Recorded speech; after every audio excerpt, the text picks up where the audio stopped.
B. Courts. Now that we have eliminated the legislature, what about the judiciary?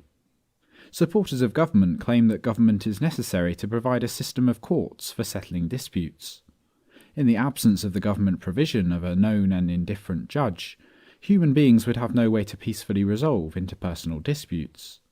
For men being partial to themselves, adverse parties would inevitably seek to employ judges who would favour their interests, and judges who would receive their fees from the litigants would naturally favour those who could pay the most. Hence they would not be impartial. Because parties would be unable to agree on a neutral arbiter, they would be forced to resort to violence to resolve their disputes. Thus, without government courts, peaceful coexistence is impossible. I know this is getting boring, but the proper response to this is, look around. This is the age of globalization. Business is contracted around the world among parties from virtually all countries. Although there is neither a world government nor world court, businesses do not go to war with each other over contract disputes. News is almost always the news of violent conflict. The very lack of reporting on international business disputes is evidence that international commercial disputes are effectively resolved without the government provision of courts. How can this be?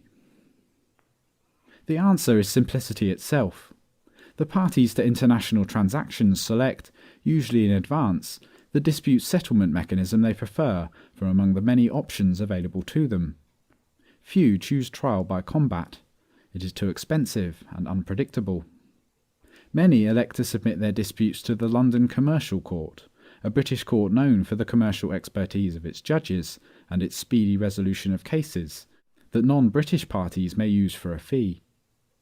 Others subscribe to companies such as JAMS Endispute, or the American Arbitration Association that provide mediation and arbitration services. Most do whatever they can to avoid becoming enmeshed in the coils of the courts provided by the federal and state governments of the United States, which move at a glacial pace and provide relatively unpredictable results.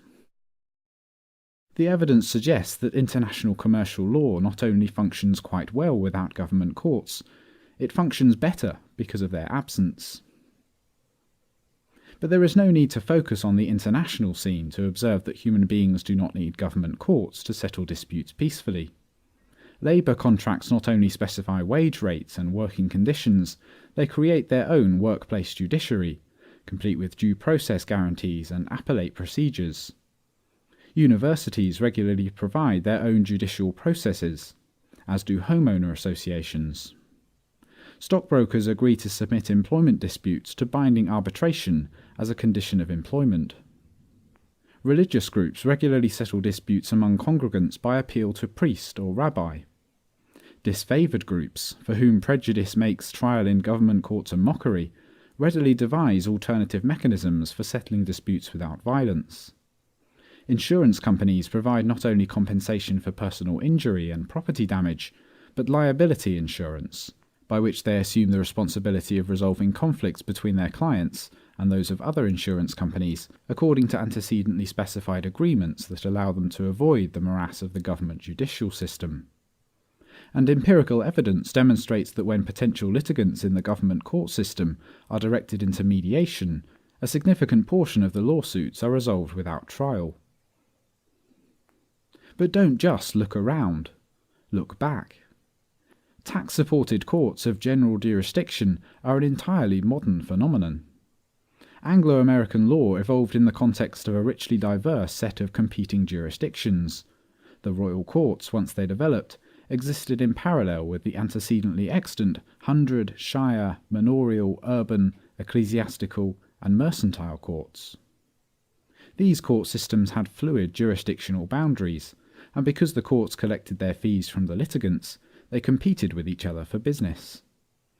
Indeed, the law of contracts and trusts, which evolved in the ecclesiastical courts, and commercial law, which evolved in the mercantile courts, entered the common law as a result of this competition.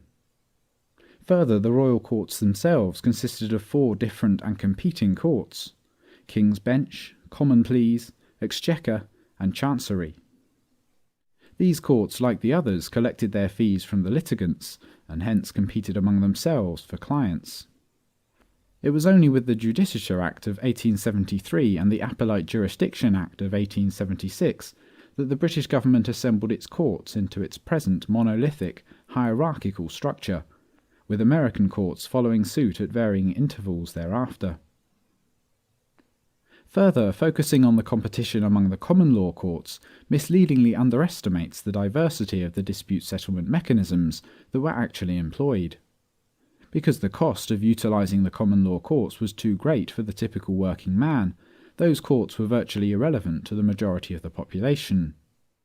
Most citizens resolved their disputes according to informal, customary procedures that varied with the location, urban or rural, and class of those employing them.